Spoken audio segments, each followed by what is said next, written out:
आदाब, hello friends. आज हम तैयार करेंगे रमजान स्पेशल एपिसोड है हमारा। तो हम कटलेट्स तैयार कर रहे हैं। बंद गोभी के हैं ये। आप कह नहीं सकते कि ये बंद गोभी के तैयार किए हैं हमने। बहुत जबरदस्त रेसिपी है। आप इसको सेव करके रख सकते हैं। उसमें ऑप्शन आता है यूट्यूब पे ही, जहाँ पे आप देख रहे हैं वहीं पे एक ऑप्शन होगा सेव के लिए। आप सेव कर लें। जब आप रमजान आएंगे तब आपके लिए बहुत आसानी रहेगी। आप जितने भी आपके सेव्ड वीडियोज होंगे उसमें जाके आप देख के इनको तैयार कर सकते हैं, या इसको रेसिपी को आप लिख के रख लें एक कॉपी में। आप इन रेसिपीज को शेयर कीजिएगा ताकि और लोगों को भी इसमें फायदा हो, उन तक भी अच्छी अच्छी रेसिपीज पहुंचे। मैंने पिछले साल भी बहुत सारी रेसिपीज डाली थी रमजान के टाइम में, रमजान से पहले, तो आप वो भी चेक कर लीजिएगा। पूरी एक प्ले लिस्ट है रमजान स्पेशल रेसिपीज, इफ्तार स्पेशल रेसिपीज, तो वो भी आप चेक कर लीजिएगा।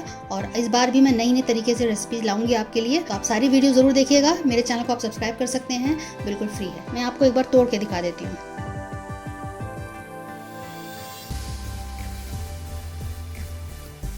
कितना बढ़िया सा कटलेट तैयार हुआ है चीज की वजह से। देखिए आप,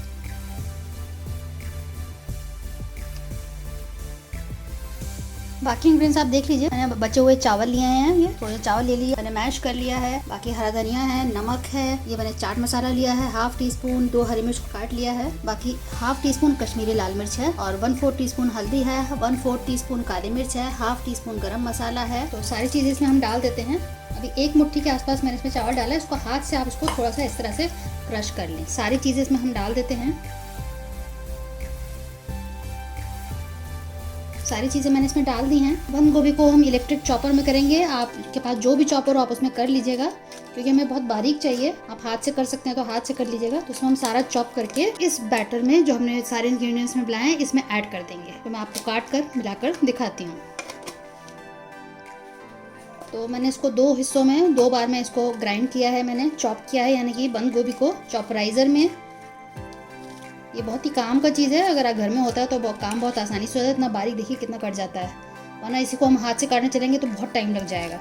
तो आप इसको ऑनलाइन खरीद सकते हैं। मैनुअल भी आते हैं, इलेक्ट्रिक भी आते हैं। मैनुअल में जो है धागे वाला आता है, धागा खींच के उसको चलाना होता है, और ये इलेक्ट्रिक है। तो मैंने सारे इंग्रेडिएंट्स मिला दिए हैं। मैं इसको हाथ से खूब अच्छे से मसल लूंगी। इसमें पानी नहीं डालेंगे। अच्छा सा एक डो की तरह यह तैयार हो जाएगा। अच्छे से सारी मिक्सिंग हो गई है, डो तैयार हो गया है बिना पानी डाले हुए। अब इसमें 1 से 2 चम्मच आप राइस फ्लावर डाल दीजिए, या एक्स्ट्रा क्रिस्पीनेस के लिए। अगर आपके पास राइस फ्लावर नहीं है तो ये घर में आराम से बना सकते हैं। चावल को धो लीजिए, उसको फिर सुखा लीजिए धूप में या माइक्रोवेव में, उसके बाद उसको ग्राइंड कर लीजिए, तो आपका राइस फ्लावर तैयार हो जाएगा। वैसे ये रेडीमेड भी मिलता है बाजार में, मार्केट में मिल जाता है आराम से। अगर आपके पास ये नहीं डालना चाहते हैं तो आप कॉर्नफ्लावर ऐड कर सकते हैं। तो 1 से 2 चम्मच मैंने डाला है, जरूरत के हिसाब से कि जितना बाइंड कर ले। इसकी मिक्सिंग कर लेते हैं।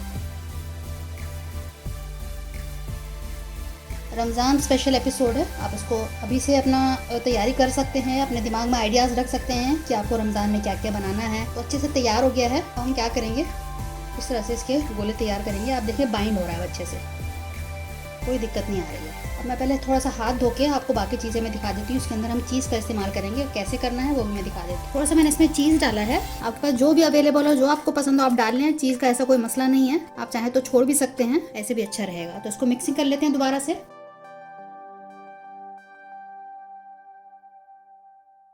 तो इस तरह से तैयार हो जा रहे हैं। अब मैं आपको आगे दिखाती हूँ आगे क्या करना है। हमने ये चीज़ क्यूब्स ले लिए हैं अंदर फिलिंग के लिए। हाथ को थोड़ा सा चिकना करेंगे, हथेलियों को चिकना कर लें, और इस तरह से बॉल ले लें। जो भी साइज आपको लेना हो, जो शेप बनाना हो, वो आपकी अपनी मर्जी है। इसको हम फ्लैट करेंगे, इसमें ये डाल देंगे क्यूब चीज़ की। और मैंने ये अमूल चीज़ ली है, और इस तरह से इसको बंद कर देंगे, और इसको फिर फ्लैट कर देंगे। इसको हम कबाब की शेप में तैयार कर रहे हैं, कटलेट की शेप में। तो हमारे बढ़िया से इस तरह से सारे कटलेट्स तैयार हो जाएंगे। तो मैं सारे तैयार करके आपको इस तरह से फिल करके दिखाती हूँ। अब हमने कॉर्नफ्लावर का एक मिक्सचर तैयार किया है, यानी कि 1 टेबलस्पून मैंने कॉर्नफ्लावर लेके उसमें थोड़ा सा पानी डाल लिया है। और ये ब्रेड क्रम्स है, जो ब्रेड होता है उसको मैंने मिक्सी में चला लिया, तो ये हमारे ब्रेड क्रम्स तैयार हो गए हैं। तो हम क्या करेंगे, पहले इसको डिप कर लेंगे। आप इसकी जगह अंडे का भी एक फेंट के अंडे में डिप करके भी कर सकते हैं। सिंपली इसको हमें थोड़ा सा गीला करना है, जो ब्रेड क्रम्स है इसमें चिपक जाए। ये एक्स्ट्रा क्रिस्पीनेस के लिए है। वैसे तो इसमें हमने राइस फ्लावर डाला ही है, ये भी डालेंगे तो बहुत अच्छा टेक्सचर आएगा, और बहुत ज़्यादा ये तेल नहीं पिएगा जब हम इसको फ्राई करेंगे।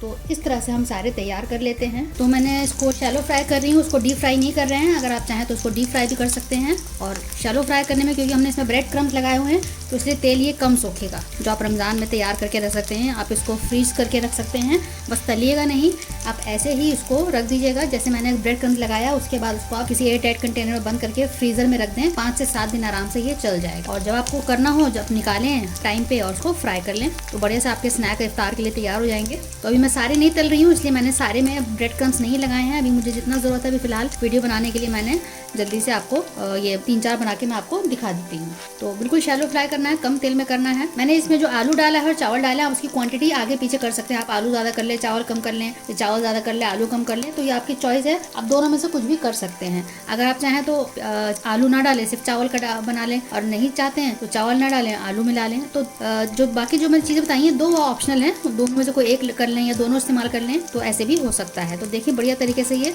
दोनों साइड से क्रिस्प हो गया है। कितनी अच्छी इसकी कोटिंग हो गई है। थोड़ा सा आगे पीछे यूँ कर देंगे ना, तो ये साइडों से भी हो जाएगा। इनको किनारे पे कर लें आप इस तरह से, और बस 2 मिनट ऐसे रखेंगे तो साइडों से भी ये हो जाएगा।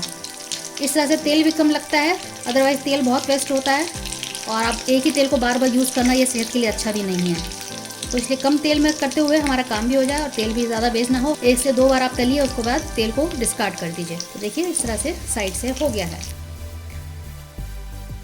इस तरह से घुमा के दूसरी साइड से कर लें, तो आप देखिए कितना बढ़िया हमारा स्नैक तैयार हो गया है। बिल्कुल लग रहा है कि कबाब है। आप उसको बन में डाल के भी दे सकते हैं, एक नया स्नैक तैयार कर सकते हैं। एक दिन ये बना लें, सेम इसी टिक्की से आप पाव में भर लें, तो बढ़िया से आप इन्हीं चीज़ों को अदल बदल करके कई स्नैक्स तरह तरह के डिफरेंट तैयार कर सकते हैं। बाकी भी इस तरह से कर लेंगे। थोड़ा सा इस तरह से घुमा दें, तो आप देखें कितने बढ़िया तरीके से हमारे बंद गोभी के और चावल के कटलेट्स तैयार हो गए हैं। आप इसको कटलेट्स बोलें, कबाब बोलें, कुछ भी बोलें, लेकिन रेसिपी बहुत अच्छी है। बनाइएगा, चीज़ की वजह से बच्चों को बहुत पसंद आएगा। अगर बच्चे रमज़ान में रोज़ा रखते हैं तो उनके लिए ये स्नैक अच्छा रहेगा, उनके लिए बना सकते हैं, बच्चे खुश हो जाएंगे। और अब उसको पार्टीज़ के लिए स्टार्टर के तौर पे, स्नैक्स के तौर पे इवनिंग में किसी भी तरह से तैयार करके रख सकते हैं और खा सकते हैं। तो रेसिपी अच्छी लगे तो शेयर कीजिएगा अपने दोस्तों के साथ, अजीज़ों के साथ। अगली बार मिलते हैं किसी नए रेसिपी के साथ। अब तक के लिए शुक्रिया। देखते रहिए शायलाज़ दस्तरखान।